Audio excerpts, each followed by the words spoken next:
Então derrama sobre mim a tua unção. Senhor, eu quero ter a tua mão para me sustentar. Então derrama sobre mim a tua unção. Senhor, fica comigo, dá minha mão. Eu quero prosseguir e não olhar atrás. Segundo Samuel, capítulo 6, versículo 9, 10 e 11. Diz assim a palavra do Senhor: Temeu Davi ao Senhor naquele dia e disse: como virá a mim a arca do Senhor? Não quis Davi retirar para junto de si a arca do Senhor para a cidade de Davi, mas a fez levar à casa de Obed-edom, o geteu. Ficou a arca do Senhor em casa de Obed-edom, o geteu, 3 meses, e o Senhor o abençoou e a toda a sua casa. Glória a Deus. Quero também trazer à igreja, aos irmãos que estão nos assistindo, um abraço da minha família, amém? O tema desta mensagem é o segredo da casa de Obed-edom.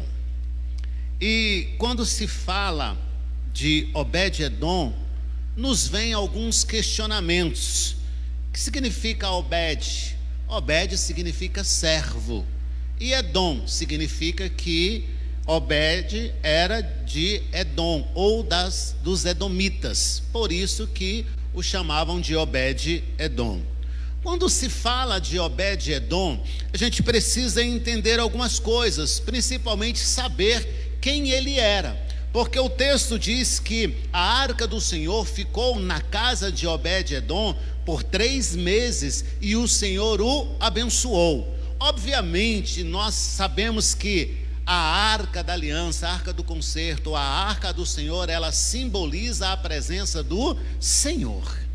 Então podemos dizer que a presença do Senhor chegou à casa de Obed-edom e ficou por ali 3 meses.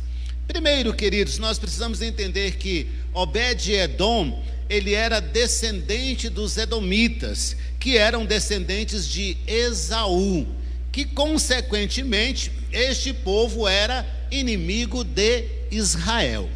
Não bastasse isso, ele era geteu de Gate e era da terra de um dos maiores inimigos de Israel. Ele era da geração da descendência do parentesco de Golias.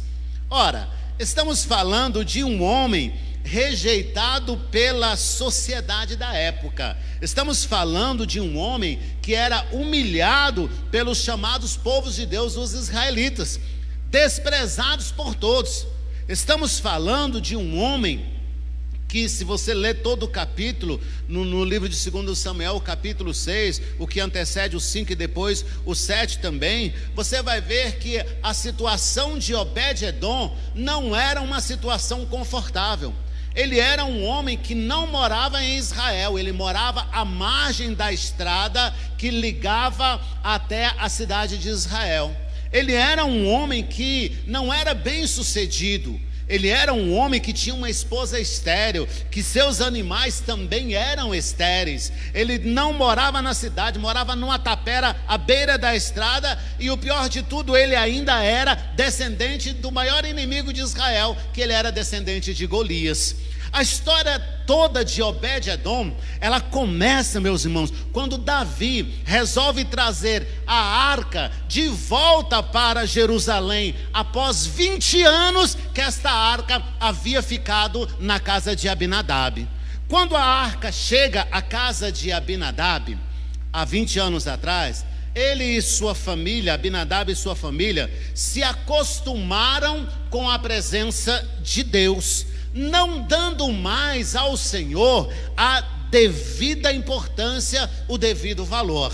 Depois de 20 anos, ali a arca na casa de Abinadab, movido pelo Espírito do Senhor, por uma vontade de trazer a arca de volta a Jerusalém. Abinadab vai até a casa, Davi vai até a casa de Abinadab, e aí ele resolve trazer a arca de volta a Jerusalém. E o texto bíblico do capítulo 6, ele descreve que Davi fez todos os preparos para trazer a arca de volta, preparou o animal para trazer a arca de volta, né? E Deus havia dado uma ordem que não se devia tocar na arca, não se devia tocar na arca.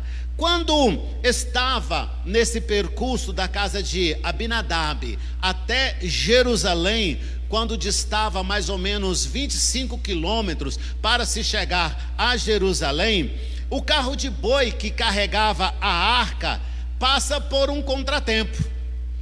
No percurso para se chegar a Jerusalém, transportando a arca da aliança, o animal passa por uma coisa interessante, que normalmente não se acontece, não ocorre. O boi, ele tropeça e ele começa a cair.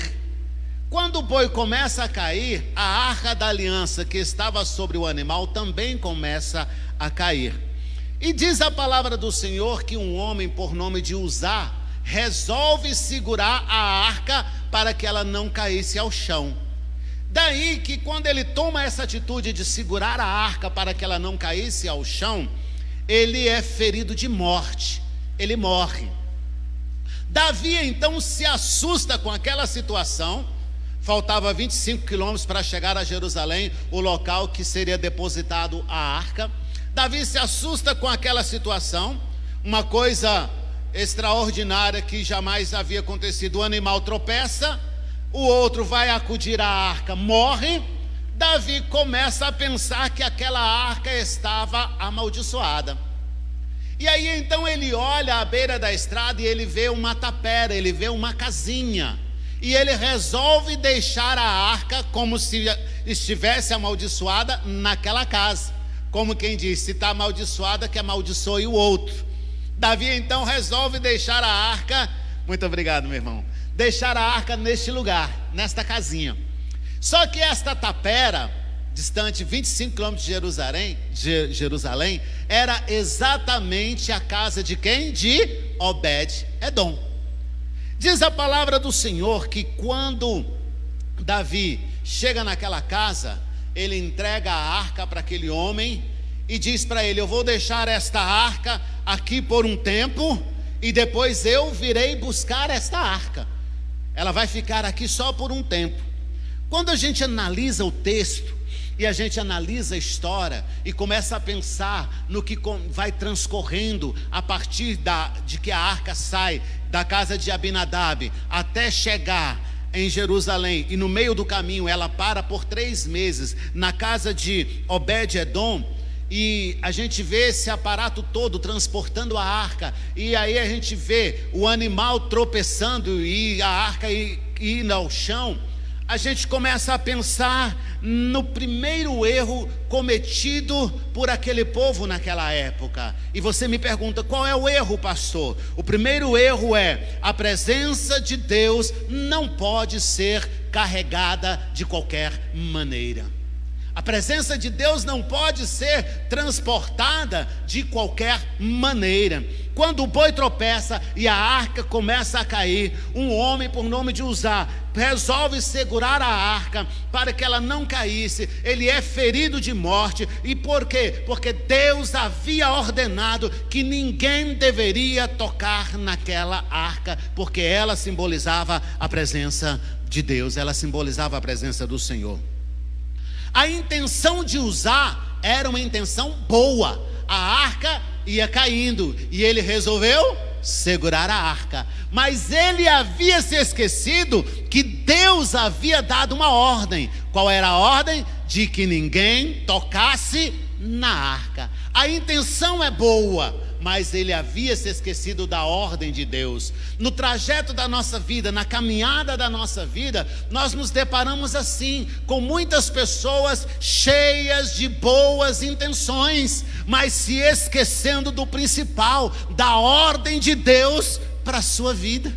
O que Deus estava querendo trazer à memória deles, com tudo aquilo que estava acontecendo, é que a ordem de Deus deve estar em primeiro lugar na vida de qualquer pessoa. O que Deus estava querendo trazer à memória com estes acontecimentos era exatamente isso. A palavra de Deus é a palavra inicial e ela é também a palavra final. Deus havia dado uma ordem, apesar de que havia em usar uma boa intenção, ele havia se esquecido daquilo que Deus havia ordenado. Ninguém deve tocar na arca. O primeiro erro foi esse: transportar a presença de Deus de qualquer maneira. Nesses tempos que nós estamos vivendo, tempos de crise, tempos de dificuldade, o que nós mais temos contemplados são pessoas que se dizem cheios da presença de Deus, mas com um comportamento totalmente diferente daquele descrito pela palavra de Deus. Por isso que o primeiro erro é não transportar a presença de Deus de qualquer maneira. O que eu estou querendo dizer é que se Deus habita em nós, se Deus habita em mim, se Deus habita em você, nós que transportamos, que possuímos a presença de Deus, devemos nos moldar segundo os padrões estabelecidos por sua palavra. Amém, queridos? Amém, igreja? O segundo erro foi exatamente o da boa intenção. O que acontece? Que Uzá tinha boa intenção, mas se esqueceu da ordem do Senhor. Ninguém deve tocar na arca, mas a intenção era boa. Nós estamos rodeados de pessoas cheias de boas intenções, de bons conselhos, de boas orientações, mas são conselhos e orientações que deixam de seguir o princípio estabelecido por Deus, o princípio estabelecido por Deus através da sua palavra. Qualquer conselho, qualquer orientação, por melhor que seja, por melhor que venha acalentar o nosso desejo de momento, o desejo da alma, o desejo do coração, esse conselho deve ser rejeitado se ele não vier para nós com o princípio de segundo a palavra de Deus. O conselho pode ser bom, a intenção pode ser boa, mas se ela contraria a palavra de Deus, ela não serve para nós. A obediência, ela deve ser incondicional. E aqui nós observamos que Uzá se esqueceu deste princípio e, movido de boa intenção, quis segurar a arca que estava caindo ao chão. Oxe, esqueceu então o quê? Da ordem de Deus. Ninguém deve tocar na arca. Pessoas querem, queridos, obedecer a Deus até um certo ponto, e nós observamos isso com Uzá, o descuido da obediência ao Senhor. Querem obedecer a Deus até um certo ponto, quando lhes interessa, quando lhes é conveniente, quando precisam de uma bênção, quando precisam de um milagre. Mas o texto nos desperta a entender que a obediência a Deus deve ser uma obediência incondicional. Se Deus disse não, é não. Se Deus disse para parar, é para parar. Mas a multidão está indo, pastor. Pois que vá a multidão, você não é para ir. E se Deus disse para você ir e a multidão não te acompanha, que importe a multidão, vá você. É você quem está ouvindo a ordem de Deus. Então a sua obediência, ela deve ser incondicional. Quando ocorre toda essa situação, queridos irmãos, Davi então ele pensa que o problema todo estava onde? Na arca. Estava onde? Na presença de Deus. Estava onde? No agir de Deus. Interessante isso. Quando na verdade o problema estava na desobediência de Uzá. Não era para tocar na arca. O problema não era a arca, o problema era aquele que estava em volta da arca. Muitas vezes nós estamos assim, Deus querendo realizar a bênção, um milagre na nossa vida, mas nós não o alcançamos e dizemos que Deus se esqueceu de nós, que Deus não está olhando para nós, que Deus está demorando, que Deus não está agindo. Mas na verdade o problema não está na ação de Deus, mas na nossa condição de receber aquilo que Deus quer preparar para cada um de nós. Você entende isso? Diga amém. Então, queridos, toda essa situação vai transcorrendo de uma maneira interessante. E acontece também quando Davi resolve se livrar da arca, acreditando que o problema estava na arca, a gente começa a pensar, bom, se der certo, se Davi consegue levar a arca da casa de Abinadab até Jerusalém, a honra e a glória seria de quem? Davi. Davi conseguiu trazer a arca de volta para Jerusalém. Mas quando acontecem esses percalços no caminho, quando dá errado a trajetória, o transportar da arca até Jerusalém, Davi logo se encarrega de se livrar do problema. E muitas vezes nós estamos assim também, como Davi. Se dá certo, glória é minha, eu orei, foi eu, a honra é minha. Mas se der errado, a culpa é do outro. A culpa, às vezes, nós culpamos até mesmo Deus. Deus é culpado, Deus não fez. Eu clamei, Senhor, eu sou teu servo, eu estou buscando a sua presença, eu estou orando, o Senhor não me responde. Deus, estou passando por humilhação. Mas quando a palavra nos diz, queridos, que por causa do evangelho, por causa da palavra, nós somos humilhados, nós seremos envergonhados, e não há demérito nenhum nisto, é porque a palavra ela diz, e é nesse preparo de vida, da humilhação, dos embaraços da vida, das adversidades da vida, que nós somos aprimorados no poder de Deus, para entender que nós não somos absolutamente nada. Se nós respiramos, a glória é de Deus. Se estamos vivos, a glória é de Deus. Se temos o que comer, a glória é de Deus. Se temos luz, a glória é de Deus. Se temos como nos transportar de um lado para o outro através de um veículo, a glória é de Deus. Se temos filhos, a glória é de Deus. Se temos com que nos vestir, a glória é de Deus. Ou seja, nós não somos absolutamente nada. Tudo é Deus quem realiza na nossa vida. Então a Ele toda a honra e toda a glória. E por isso que a palavra nos adverte que devemos ter sempre um coração agradecidos, porque temos muito mais do que pedimos, temos muito mais do que merecemos. E é como foi cantado aqui pelo Ministério de Louvor: é graça de Deus sobre a nossa vida. Bendito seja o nome do Senhor. E aí, queridos, então, ao ver toda esta situação, o animal tropeça, a arca vai caindo, Uzá tenta segurar a arca, Uzá morre. Vendo toda essa situação, Davi sabia que a arca simbolizava a presença do Senhor, a presença de Deus. E Davi resolve então abrir mão da presença de Deus e entregou a arca à casa de quem? De Obed-Edom. Muitas vezes nós estamos assim, por causa de lutas, por causa de problemas. Até outro dia eu conversava em casa e dizia, a gente conversando em casa, e nessa época de pandemia, dessa crise toda, né? Usa máscara, não usa máscara, faz isso, faz aquilo outro. E aí a gente pensando, olha, para ir ao supermercado, você chega no supermercado, está lotado, carrinho batendo no outro, esbarrando no outro, né? Mas pode. Você olha o transporte coletivo, está lotado, cheio de gente, não tem lugar de colocar a mão para poder se segurar.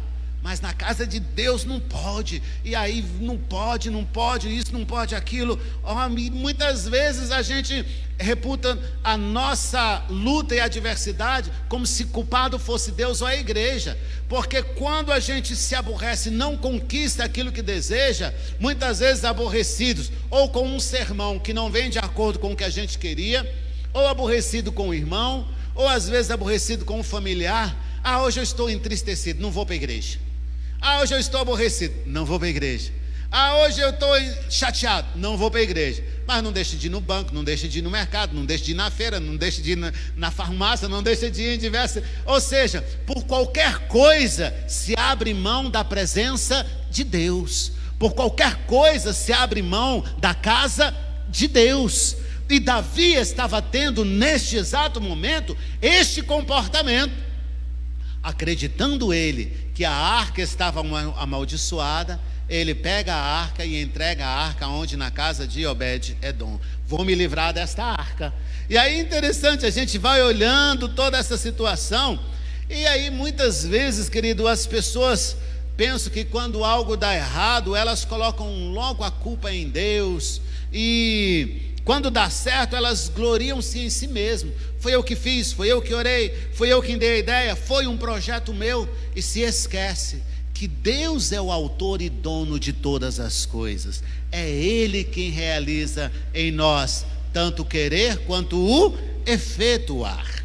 E aí, a história de Obed-Edom, ela começa, pastor Jonas, justamente aqui, quando Davi resolve entregar a arca na casa dele. Aqui começa a história de Obed-Edom, porque era um homem rejeitado pela sociedade, um homem que não morava em Jerusalém, era um homem humilhado, um homem que vivia em dificuldade, um homem que vivia por diversos problemas, esposa estéril, e na sua casa até os animais eram estéreis. Era um homem rejeitado e considerado inimigo de Israel por ser descendente da família de Golias. Aqui começa a história de Obed-Edom. Quando a arca entra na casa de Obed-Edom, meus irmãos, ele passa a ter um comportamento diferente com a presença de Deus. Quando a arca entra em sua casa, ele passa a ter um comportamento diferente com a presença de Deus. Quando a gente lê o texto, depois vocês podem ler em casa, 2 Samuel capítulo 6, todo o capítulo. Quando a gente olha esse texto e o que transcorre nessa história, a gente começa a ver que quando a presença de Deus chega na casa de Obed-Edom, muitas coisas começam a acontecer diferentes na vida dele. O primeiro benefício, e aí o texto diz que no capítulo de número 11, no capítulo 6, versículo 11, a Bíblia diz que a arca ficou na casa de Obed-Edom 3 meses. A Bíblia também nos fala, neste mesmo capítulo, que a arca havia ficado na casa de Abinadab 20 anos. 20 anos na casa de Abinadab, 3 meses na casa de Obed-Edom. 20 anos a arca na casa de Abinadab não surtiu o efeito de 3 meses na casa de Obed-Edom. Por quê, pastor? Abinadab e sua família haviam se acostumado com a presença de Deus e tratavam a presença de Deus como algo comum. Haviam se acostumado com a presença de Deus. Muitas vezes nós estamos assim também, acostumados com a presença de Deus.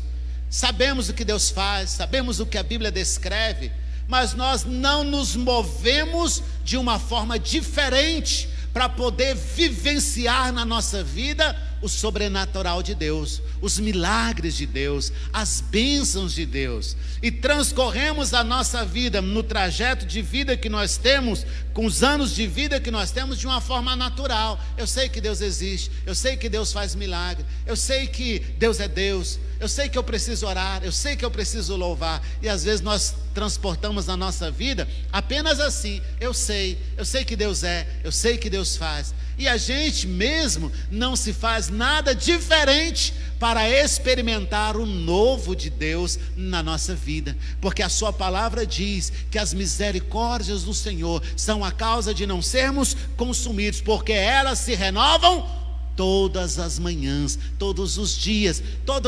O que nós entendemos com isso, quando a palavra nos diz isso? Que Deus tem todos os dias algo novo para a nossa vida. Que Deus tem todos os dias algo diferente para a nossa vida. que Deus tem todos os dias algo novo, algo especial, porque Ele se renova, Ele é o Criador, Ele é o dono, Ele pode fazer, para Ele não é impossível, não há grau de dificuldade, porque Ele é Deus, Ele é o Criador de todas as coisas. Mas estamos muitas vezes como Abinadab, acostumados com a presença de Deus, acostumados com 5 minutinhos de oração, acostumados a pedir a intercessão para os outros quando nós mesmos deveríamos clamar, acostumados a ouvir louvores nos canais de mídia, de televisão, de rádio, CD e outros mais, mas nós mesmos não nos posicionamos como adoradores. E olha que coisa interessante o ser adorador, que a palavra diz que Deus procura adoradores que o adoram em espírito e em verdade, ou seja, Deus está procurando adoradores, e eu sei disso, e eu não me posiciono como um adorador.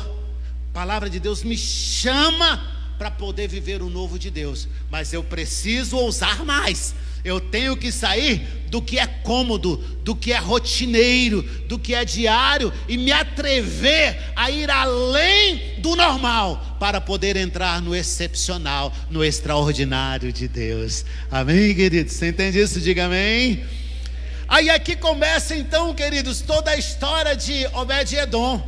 Quando a arca entra na casa de Obed-Edom, ele começa a ter um comportamento diferente com a presença de Deus.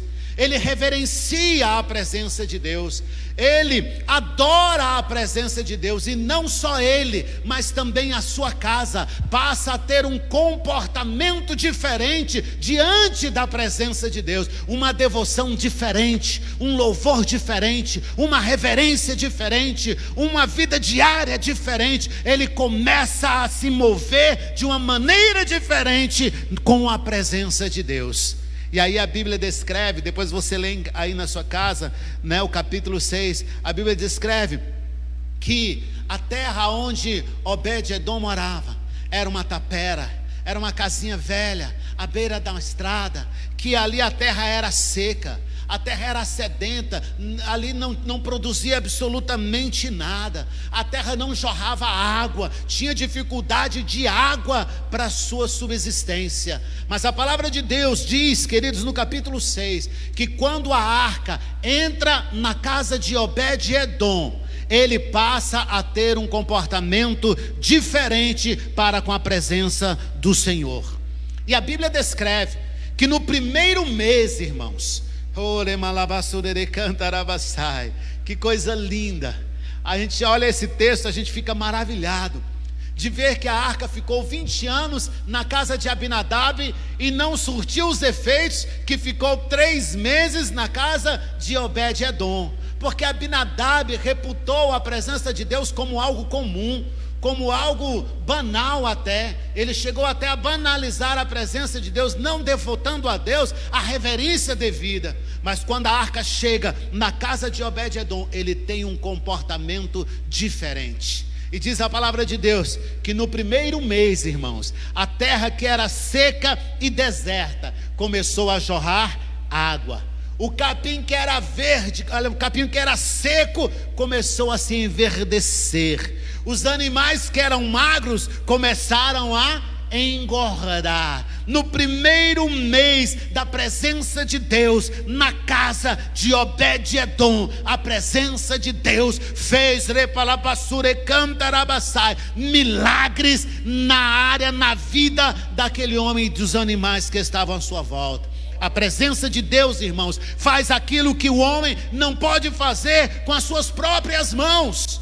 Ele havia trabalhado a terra e a terra não produzia, ele havia tentado de todas as formas, mas a terra não produzia. Mas quando Deus chega na casa de Obed-Edom, as coisas começam a se modificar. Quando a gente vai lendo o capítulo 6, a gente vê, o primeiro benefício, irmãos, é a restauração da terra seca e deserta. A água que não havia, a terra começa a produzir água, e o capim que era seco passou a ser capim verde, e os animais que eram magros começaram a se engordar. No segundo mês, o segundo benefício para a casa de Obed-edom, a mulher de Obed-edom, que era estéril, lembra que eu disse lá no começo que ela era estéril? A mulher de Obed-edom, que era estéril, ela foi curada, ficou grávida, e diz o texto bíblico que até a sua aparência foi transformada pela presença de Deus, e ela se tornou a mulher mais bonita daquela região. Olha o que a presença de Deus faz, não precisa nem de plástica, pastor Jonas, só a presença de Deus é suficiente para transformar a nossa vida de dentro para fora, meus irmãos. Aleluia! E aí acontece aquele dia de alguém olhar para você e dizer: você está diferente. O que é? O cabelo? Não. É o teu rosto? Tu está usando Não, não é maquiagem. O que está acontecendo? Você está diferente. Não, mas eu não fiz nada. Olha, você está com um brilho diferente. Você está com um semblante diferente. O que é isso? Presença de Deus na nossa vida. Presença de Deus na nossa vida.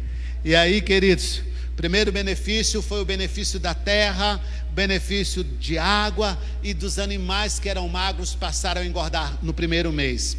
No segundo mês, o benefício foi para a família. Obed-edom teve a sua família abençoada. No primeiro mês, ele teve as suas terras, os seus animais restaurados.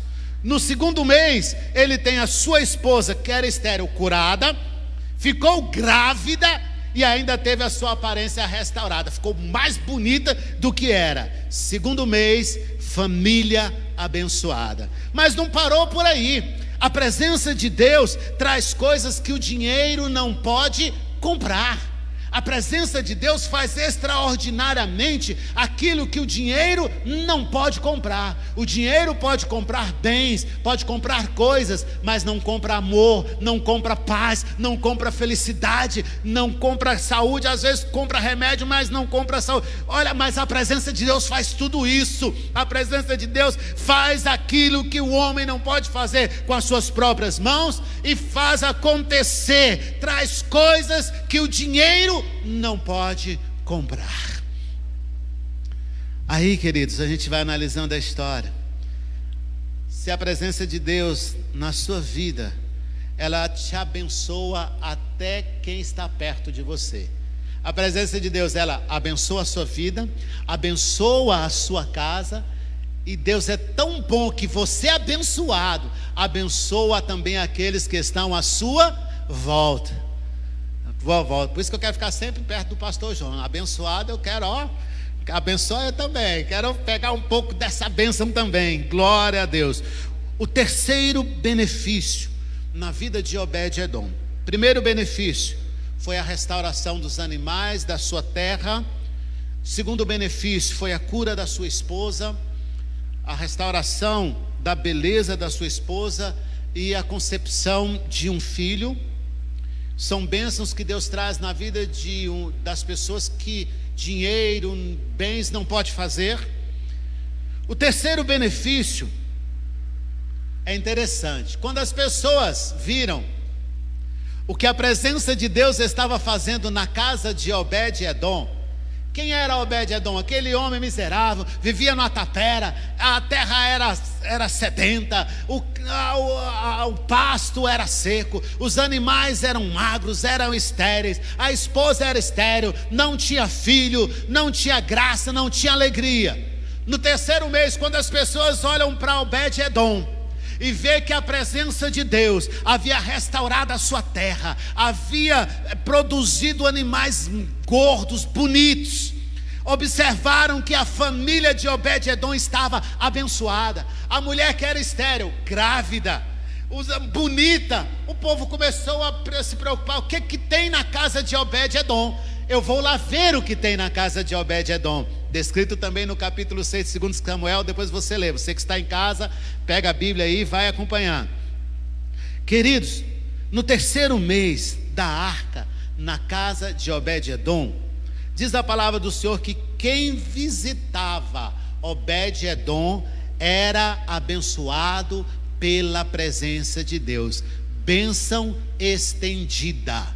Ele era abençoado, e aqueles que chegavam à sua casa também eram abençoados. Mas é interessante o texto que ao se levantar, Obed-edom ia até a arca e reverenciava, e adorava, e louvava, e aí seus filhos vinham também, tinham o mesmo comportamento de adorar, de reverenciar a presença de Deus. Obed-edom saía para o trabalho, a esposa ficava em casa, a esposa reverenciava a presença de Deus, adorava a presença de Deus. Quando retornava do trabalho, Obed-edom, a primeira coisa que ele fazia, ia à arca, ia lá na presença de Deus, adorava, bendizia, saía, voltava à noite. Ele tinha um comportamento de intimidade com Deus. É isto que a gente aprende com toda esta história, queridos. Intimidade com Deus faz a diferença na nossa vida, na nossa história. Muitas vezes, queridos, nós estamos como Davi, cheios de autoridade, de conhecimento, mas nos falta intimidade. Nos falta intimidade. Eu sei o que a palavra diz, eu sei o que eu preciso, mas eu não tomo a posição. Obed-edom fez isso. Ele tomou a posição certa, deu ao Senhor a honra e a glória devida, buscou ter intimidade com Deus, e por causa disso Deus o abençoou. Abençoou tanto que as pessoas ficaram sabendo. Obed-edom, eita, Obed-edom, agora a casa dele está bonita, os animais estão gordos, produziu uma multidão de como procriaram os animais dele. Olha, Obed-edom está com a casa que está lá cheia de filhos, tem filho ele não podia ter, vou lá saber. E quando as pessoas chegavam à casa de Obed-edom, elas também eram abençoadas. Meu irmão, minha irmã, Deus quer abençoar a tua vida, Deus quer abençoar a tua casa, Deus quer abençoar o fruto do trabalho das tuas mãos, Deus quer abençoar a sua geração, Deus quer fazer algo novo na tua vida, e a bênção vai ser tão grande, que aqueles que estão à tua volta, também serão abençoados. O filho, o marido que não é convertido, um parente, ou os parentes que estão longe, até os que estão mais distantes, eles também serão alcançados pelo poder de Deus, e terão as suas vidas transformadas, por causa da tua intimidade com Deus, por causa do teu do teu relacionamento com Deus. Eles também serão alcançados, a tua vizinhança será abençoada. E aí vai se cumprindo o que a palavra de Deus diz: aonde colocar a planta do teu pé é lugar santo, aonde colocar a tua mão haverá bênção, haverá prosperidade. A palavra de Deus não mente, ela é a verdade. Basta que nós nos apropriemos desta verdade e vivamos todos os dias em novidade de vida. Entende isso? Diga amém. Primeiro benefício, restauração. Segundo benefício, família abençoada. Terceiro benefício, abençoar outras pessoas. Aqueles que estavam à sua volta também eram abençoadas. E vem o quarto e o último benefício que eu identifiquei neste texto. Qual é? Davi, na hora do problema, o que ele fez? Se livrou da arca. Bota a arca na casa, nessa tapera aí, porque a arca está com problema. Depois começou a chegar notícias para Davi em Jerusalém. Aquela arca, Davi, que você deixou lá na casa de Obed-edom, a casa dele não é mais a mesma, os animais não é mais o mesmo, a terra lá produz, é a terra que mais produz na região, os animais engordaram, se multiplicaram. Davi, a arca que você deixou na casa de Obed-edom, ela está fazendo algo extraordinário. A mulher de Obed-edom era estéril, agora ele tem filhos. Ela gerou filhos, ela está bonita, Davi. E aí, queridos, o que acontece quando o rei Davi, ouvindo, queridos, falar do que tinha acontecido na vida de Obed-edom, ele resolveu fazer o quê? Vou buscar a arca, vou trazer a arca de volta. E diz a palavra do Senhor que quando ele chega lá na casa de Obed-edom, com aquele aparato todo, ele era rei. Quando ele chega na casa de Obed-edom, ele diz: olha, eu deixei a arca com você faz 3 meses, e eu falei para você que eu viria buscar esta arca, e hoje eu vim buscar a arca. E aí Obed-edom, em obediência ao rei, ele diz: sim, meu rei, a arca está aqui, pode levar a arca. Só tem um problema. Davi pergunta: qual o problema? Ele diz: aonde a arca for, eu irei também. Aonde a presença de Deus for, eu irei também.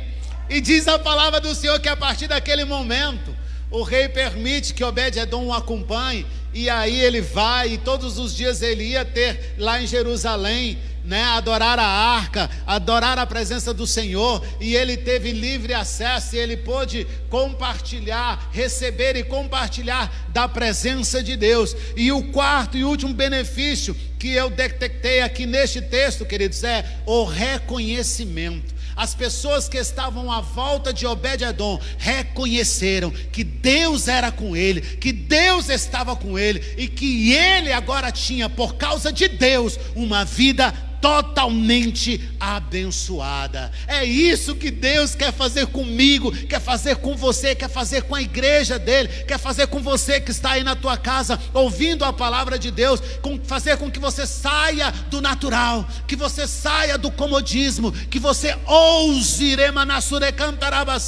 ouse se achegar mais a Deus.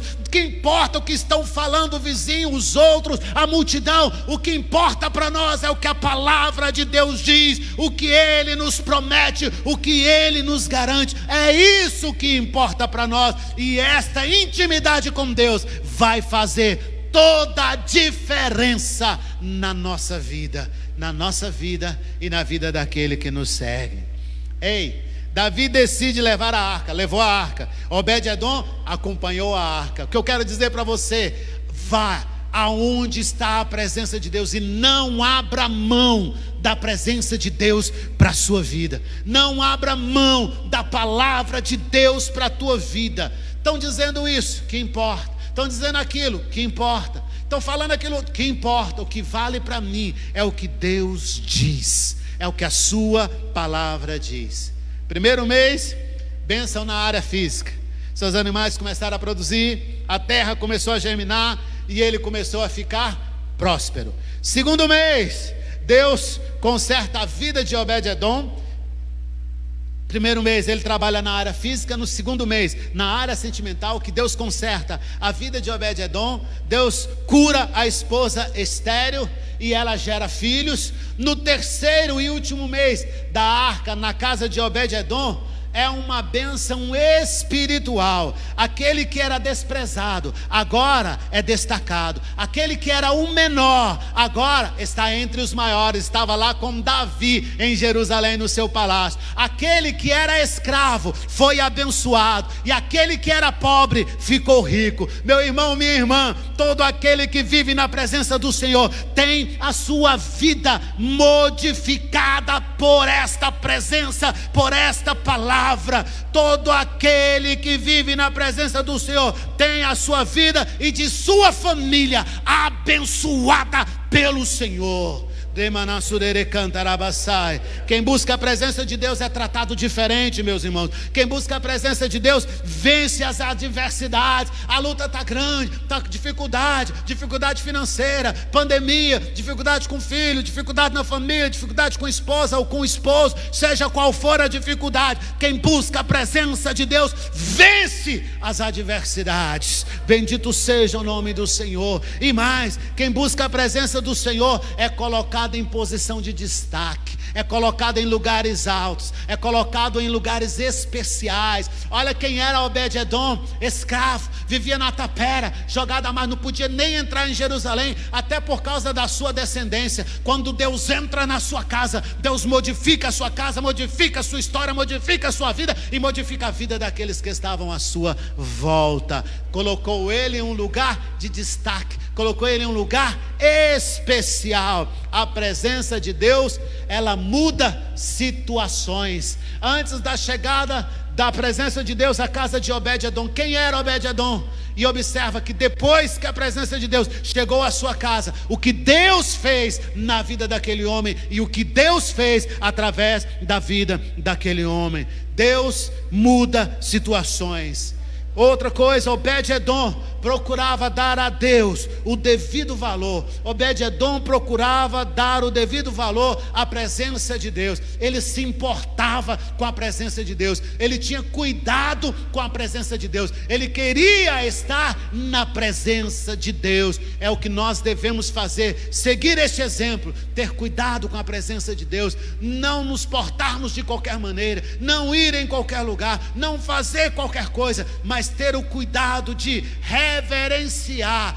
Deus habita em nós, e a palavra de Deus diz isso. Deus é Espírito, e o Espírito de Deus habita em nós. Então, se Deus habita em nós, eu devo andar como Jesus andou. Eu devo andar em santidade, em reverência, em respeito, em adoração. E eu devo andar sobretudo, em santificação. Mudança de vida todos os dias. A presença de Deus, ela faz isso. Obed-edom coloca a arca em lugar de destaque. Uma coisa interessante, quando você ler o capítulo, você vai entender que Obed-edom não pegou a arca e diz: coloca ela aí. Não, ele colocou na sala dele, preparou um móvel e colocou a presença de Deus, a arca, em um lugar de destaque. O que eu quero dizer com isso, o que a palavra quer nos dizer com isso? Que Deus deve ocupar na nossa vida um lugar de destaque. Quem olha para mim não deve ver apenas o pastor Everlake, mas deve ver que no pastor Everlake há uma presença de Deus, há uma graça de Deus, há algo diferente. Quem olha para mim, quem olha para você, meu irmão, minha irmã, deve ver isso, deve ver não apenas você, mas deve ver através de você a presença de Deus e o que ela faz em suas atitudes e em seu comportamento. E por último, queridos, depois de Obed-edom colocar a arca em lugar de destaque, ele tinha respeito e devoção pela presença do Senhor. O que eu quero dizer com isso? O que a palavra quer nos dizer com isso? Quer dizer que quem busca a presença de Deus é tratado diferente. Quem busca a presença de Deus vence as adversidades. Quem busca a presença de Deus é colocado em lugares especiais. Quem busca a presença de Deus vai entender que Deus é que muda as situações. Quem busca a presença de Deus, quem dá o devido valor à presença de Deus, é colocado em lugar de destaque, é colocado em lugar diferenciado. E aquele que tem o devido respeito pela presença de Deus, Deus habita nele, faz milagre nele, faz milagre na vida dele, na família dele, e faz milagre na vida daqueles que o cercam. Amém, queridos? Amém? Então eu te digo, qual é o segredo de Obed-edom? O segredo de Obed-edom foi a presença de Deus na sua vida. Ele não tratou a presença de Deus como algo comum. Ele não tratou a presença de Deus como algo natural. Abinadab, sim. Abinadab tratou a presença de Deus como algo natural. Tanto que a arca ficou anos na casa de Abinadab e não surtiu o efeito de 3 meses na casa de Obed-edom. Eu quero te dizer uma coisa: não importa se são 20 anos de luta, se são 20 anos de dificuldades, ou se são mais ou menos do que isso, eu quero te chamar a partir de hoje, para pelo menos viver a partir de agora os 3 meses da presença de Deus na sua vida. E você vai ver que 3 meses vai fazer com que você queira a presença de Deus todos os dias na tua vida. Vai fazer com que você queira a presença de Deus todos os dias na tua casa. Vai fazer com que você entenda que a presença de Deus modifica você de dentro para fora, que a presença de Deus modifica o ambiente à sua volta, que a presença de Deus, ela faz um milagre acontecer na tua vida. E quero te chamar nesta noite, não gosto de usar a palavra de desafio, mas eu quero te chamar nesta noite a se posicionar de uma maneira diferente. Saia do comum, saia do natural, Saia, estou com um problema, ora por mim. Você faz isso. Não, eu vou tomar uma posição. A palavra de Deus está à minha disposição. A palavra de Deus está à sua disposição. Então eu quero te chamar para você se posicionar hoje de uma maneira diferente, com um comportamento diferente, com um olhar diferente sobre a presença de Deus, a importância da presença de Deus para a sua vida. E você vai ver que tudo aquilo que você precisa, que o dinheiro não pode comprar, que o homem não pode fazer, Deus vai realizar na tua vida, vai mudar a tua história, vai mudar a história daqueles que estão à tua volta. A bênção de Deus será completa, porque Deus absolutamente não faz nada pela metade. Tudo o que Deus faz é completo. Por isso que a palavra de Deus diz que aquele que começou a boa obra não vai parar enquanto não houver o quê? Terminado. Deus começou a boa obra na tua vida, minha irmã. Deus começou a boa obra na tua vida, meu irmão. Ele vai concluir. Mas você precisa tomar esta posição de entender que a presença de Deus é o mais importante na sua vida, que a palavra de Deus é o mais importante na sua vida. Que Deus te abençoe, que Deus abençoe a sua casa, que Deus abençoe a sua família, que você receba esta palavra e que não seja apenas ouvinte, mas seja praticante, que esta palavra no nome de Jesus entre na tua casa, na tua mente, no teu coração, e que ela possa produzir os efeitos que produziram na vida de Obed-Edom. E eu quero orar com você nesta hora. Curva a sua cabeça. Senhor, a ti tributamos honra e glória. Tu és o dono de tudo, Senhor. Tu és o nosso Deus e diante de nós não existe outro Deus. Papai querido, nós queremos pedir-te perdão pelos nossos erros, pelas nossas falhas, sim, porque nós pecamos, Senhor, voluntariamente e involuntariamente, mas reconhecemos que o Senhor é o único que pode perdoar pecados. Por isso, em nome de Jesus, perdoa os nossos pecados.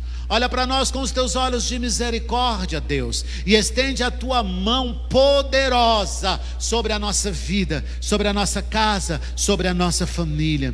E os milagres, meu Deus, que aconteceram na vida de Obed-Edom, ao tomar uma posição diferente em relação à tua palavra, à tua presença, os milagres começaram a acontecer, algo novo começou a acontecer, coisas extraordinárias começaram a acontecer naquela casa, naquela família. Nesta noite nós recebemos esta palavra como advertência, nós recebemos esta palavra como ensinamento, Deus, e te pedimos, Senhor, dai-nos a condição de, com inteireza de coração, nos aproximarmos a Ti, mesmo não sendo merecedores, mas a Tua misericórdia, a Tua graça nos possibilita chegar ao trono do Senhor com ousadia, e em tempo oportuno, Deus, nós clamamos: Deus, por amor de Jesus, tenha misericórdia de nós. Por amor de Jesus, olha para nós com os teus olhos de misericórdia. Por amor de Jesus,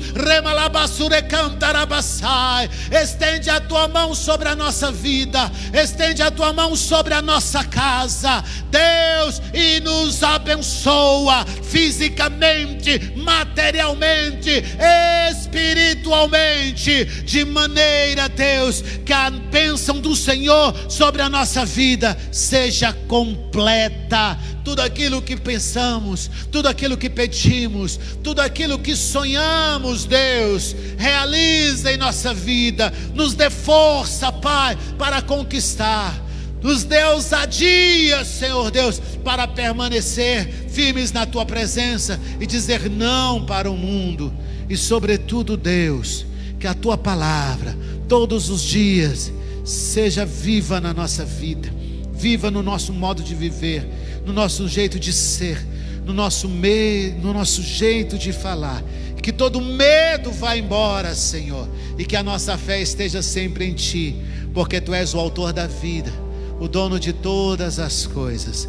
Por isso tributamos a Ti honra e glória, e clamamos: Deus, por amor de Jesus, tem misericórdia de nós.